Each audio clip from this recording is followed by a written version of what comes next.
আসসালামু আলাইকুম, কেমন আছেন সবাই? আশা করি সবাই ভালো আছেন। আমিও আলহামদুলিল্লাহ ভালো আছি। তো সকাল সকাল শীতের দিনে বের হয়ে গেলাম ব্রয়লার মুরগির বাচ্চা কিনতে। তো আমি সাধারণত নারিশ কোম্পানির বাচ্চা নেই। আর এই সকাল সকাল যাওয়া লাগে কারণ বাচ্চা অনেক সকালে আসে, সকাল সকাল নেওয়া লাগে। তো প্রথমে রূপপুরের ওই রাস্তা দিয়ে আমাদের যাইতে হয়। সকাল সবাই দেখতে পাচ্ছেন অনেক কুয়াশা, আর ওখান থেকে একটি ভ্যান রিজার্ভ করছি কারণ বাচ্চা আমার একটি পরিচিত ডিলার আছে, তার কাছ থেকে আমি বাচ্চা নিই। আজকে নারিশ কোম্পানির এগের বাচ্চার দাম ছিল 15 টাকা পিস। তো বাচ্চা নেওয়ার পরে আমি ব্রুডিংয়ে দিয়ে দিছি। আর এখানে হচ্ছে বাচ্চাগুলোর পানির পর যদি একটা কম হয়েছে, পানির পর প্রতি 40টা বাচ্চার প্রতি একটি দেওয়া লাগে। আমার এখানে একটা 100টার জন্য একটা দেওয়া আছে, আমি একটু পরে একটি দিব।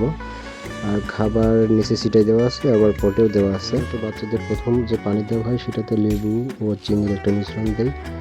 আর বাচ্চার পাশাপাশি আমার কাছে বড় মুরগিও আছে, 2.5 কেজি থেকে 3 কেজি, যেগুলো রেডি মুরগি আর কি সেল দিচ্ছে। ব্রয়লার সম্পর্কিত কোনো তথ্য জানতে চাইলে কমেন্ট করুন। ধন্যবাদ ভিডিওটি দেখার জন্য।